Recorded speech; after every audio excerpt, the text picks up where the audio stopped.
Demain, dès l'aube, à l'heure où blanchit la campagne. Victor Hugo, Les Contemplations, 1856. Demain, dès l'aube, à l'heure où blanchit la campagne, je partirai. Vois-tu, je sais que tu m'attends. J'irai par la forêt, j'irai par la montagne. Je ne puis demeurer loin de toi plus longtemps. Je marcherai les yeux fixés sur mes pensées, sans rien voir au dehors, sans entendre aucun bruit, seul, inconnu, le dos courbé, les mains croisées, triste, et le jour pour moi sera comme la nuit. Je ne regarderai ni l'heure du soir qui tombe, ni le voile au loin descendant vers Harfleur.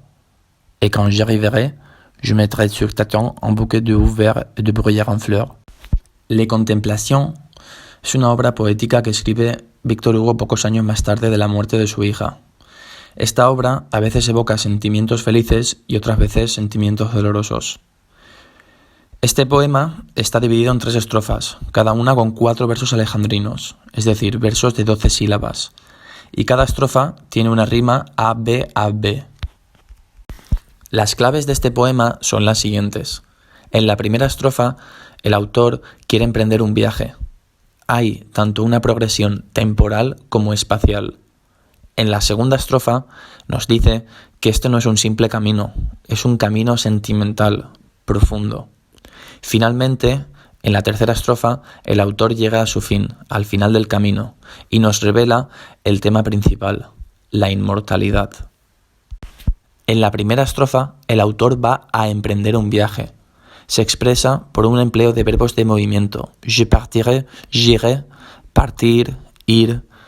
Podemos ver la partida, un inicio de desplazamiento. Él emprenderá este viaje y nadie ni nada lo detendrá. Par la forêt, par la montagne. El autor está decidido. Él va a emprender este camino. Todavía no lo ha hecho. Nos lo demuestra con estos verbos de movimiento en futuro. Hugo insiste en su marcha. J'irai, j'irai. El verbo ir en futuro 2 veces repetido en el mismo verso. Por otra parte, su difunta querida hija aparece en la interpelación cariñosa que hace Hugo en la línea 2. Vois-tu, je sais que tu m'attends.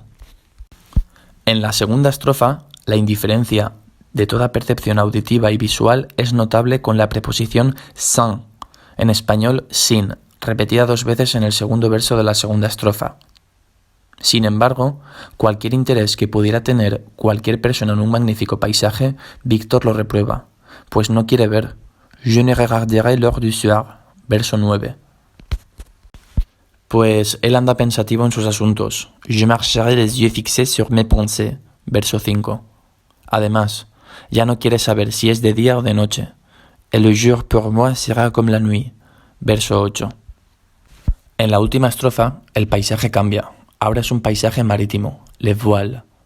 La última estrofa empieza mostrando el fin del viaje con el crepúsculo, l'heure du soir qui tombe.